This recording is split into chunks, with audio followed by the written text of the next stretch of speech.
अस्सलाम वालेकुम dear students, कैसे हैं आप। उम्मीद करता हूं कि अल्लाह ताला की फजल करम से आप राज़ी खुश होंगे। BS English 5th semester Punjab University का जो सिलेबस है वो हम कवर कर रहे हैं और इसमें जो 5वें सेमेस्टर की जो पोइट्री है उसको हमने स्टार्ट किया हुआ है।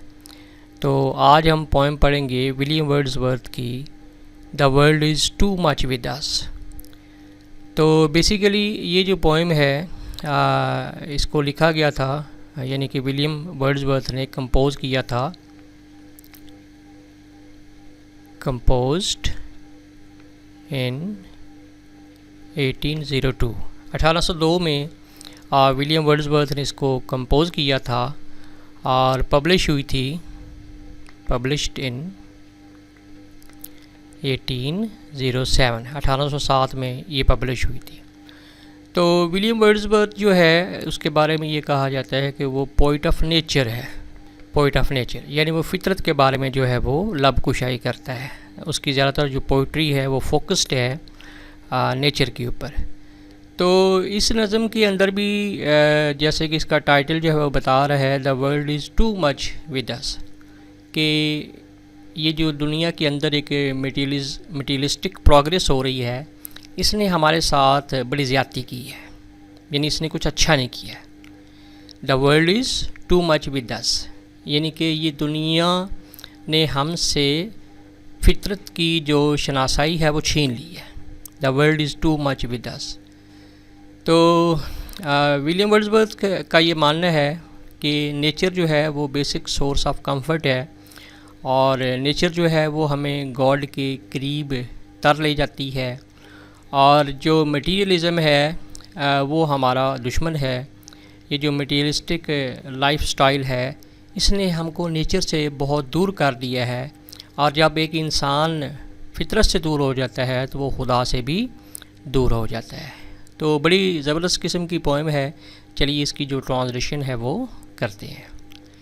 The world is too much with us, कि यानी इस दुनिया के अंदर जो मटीरियलिस्टिक परसूट्स हैं उन्होंने हमारे साथ बहुत ज़्यादती की है। लेट और सून, यानी कि अभी या देर से।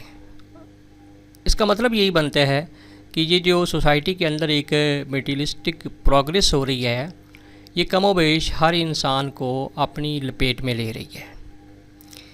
गेटिंग एंड स्पेंडिंग, यानी हम मटीरियलिस्टिक जो वर्ल्डली थिंग्स हैं उनको हम हासिल करने के चक्रों में लगे हुए हैं और स्पेंड करने के चक्रों में लगे हुए हैं, यानी हम हासिल करते हैं और ख़र्च करते हैं।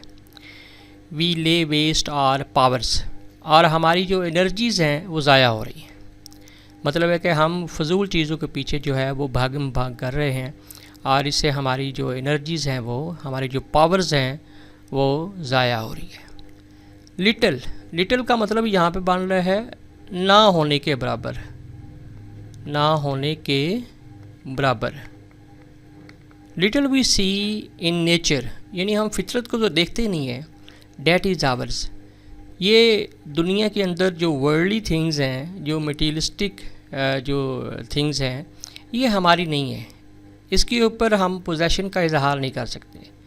हमारी सिर्फ नेचर जो है वो हमारी है और बदकिस्मती ये है कि हम नेचर से ही दूर हो गए हैं। Little we see in nature that is ours, we have given our hearts away, और हमने अपने दिलों को फितरत से दूर कर लिया है। आ सॉर्डेड बोन, सॉर्डेड बोन का मतलब है कि ये जो मटीरियलिस्टिक प्रोग्रेस हो रही है सोसाइटी के अंदर, ये एक अनप्लेजेंट गिफ्ट है। सॉर्डेड बोन, अनप्लेजेंट गिफ्ट। ये सॉर्डेड बोन क्या है? ये जो सोसाइटी के अंदर मटीरियलिज्म आता जा रहा है ये एक सॉर्डेड बोन है। इस सॉर्डेड बोन ने, अनप्लेजेंट गिफ्ट ऑफ मटीरियलिज्म ने हमें फितरत से दूर कर दिया है। This sea that bares her bosom to the moon, और ये जो समंदर जो मेरे सामने है जिसमें चाँद का अक्स है, ठीक है ना, जिसमें चाँद की मुशाहबत है। This sea that bares her bosom to the moon, यानी जो सीना तान के चाँद की तरफ जो है वो खड़ा हुआ है। The winds that will be हाउलिंग at all hours, और हवाएं जो हैं वो हर वक्त सरसराती हैं, यानी कि हाउलिंग करती हैं, यानी फितरत के जो एलिमेंट्स हैं वो हॉलिंग कर रहे हैं। And are up gathered now like sleeping flowers, और हवा के झोंके ऐसे ऐसे चलते हैं जैसे सोए हुए जो फूल हैं वो बेदार हो रहे हों, वो उठ रहे हों। For everything we are out of tune, और इसके लिए और नेचर की हर एक चीज़ के लिए हम आउट ऑफ ट्यून हो गए हैं, यानी कि हमारा जो रब्त है, हमारा जो कनेक्शन है वो फितरत से जो है वो दूर हो गया है। इट मूव्स अस नॉट, और अब फितरत हमें मुतासर नहीं करती है, क्योंकि हमने फितरत के जो एलिमेंट्स हैं उनमें इंटरेस्ट लेना छोड़ दिया है, लिहाजा ये जो फितरत है यह अब हमें मुतासर नहीं करती है। ग्रेट गॉड, ए खुदाया, ये फितरत अब हमें मुतासर नहीं करती है। I would rather be a pagan, यानी बेहतर होता कि मैं एक पैगन होता। पैगन का मतलब है कि एक इररिलीजियस पर्सन, सक्ल्ड, जिसको ब्रॉट अप किया गया हो। सक्ल्ड का मतलब है brought up,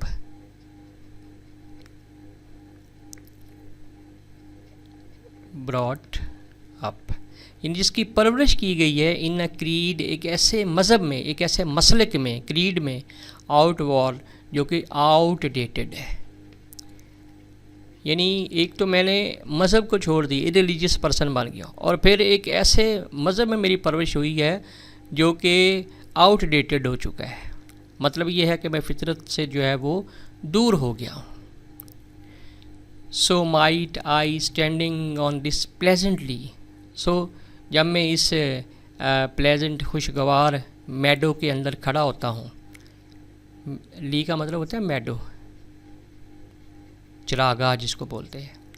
so might I standing on this pleasant lea, यानी मैं इस चरागाह में खड़े होकर have glimpses that would make me less forlorn, और मैं झलक देखता हूँ फितरत की, यानी इस चरागाह में खड़े होकर मैं फितरत की झलक देखता हूँ, और इससे मेरी जो तन्हाई का एहसास है वो बहुत कम हो जाता है। फॉरलॉर्न कहते हैं तन्हाई, इससे मेरी तन्हाई का जो एहसास है, यानी नेचर जो है वो मुझे तन्हा नहीं होने देती, मेरी तन्हाई का जो एहसास है उसको कम कर देती है। हैव साइट ऑफ प्रोटियस, और मैं समंदर में जो है वो प्रोटियस, बेसिकली ये उनका एक क्या कहते हैं, ग्रीक एक गॉड है, देवता है। राइजिंग फ्रॉम द सी, और मैं समंदर की तरफ देख रहा हूँ, और मैं देख रहा हूँ कि जो गॉड प्रोटियस है वो नमोदार हो रहा है समंदर से। और हियर ओल्ड ट्राइटन, ट्राइटन भी एक जो है ना वो गॉड है, ग्रीक गॉड है। ब्लो हीज रीदेड, रीदेड का मतलब है फ्लावरी। हॉर्न का मतलब वैसे सींग होता है, लेकिन ये एक किस्म का बिगल होता है, आप यूँ कह लें कि एक किस्म का बाजा है, ठीक है, यानी जिसके ऊपर जो है ना वो फूल लगे हुए हों।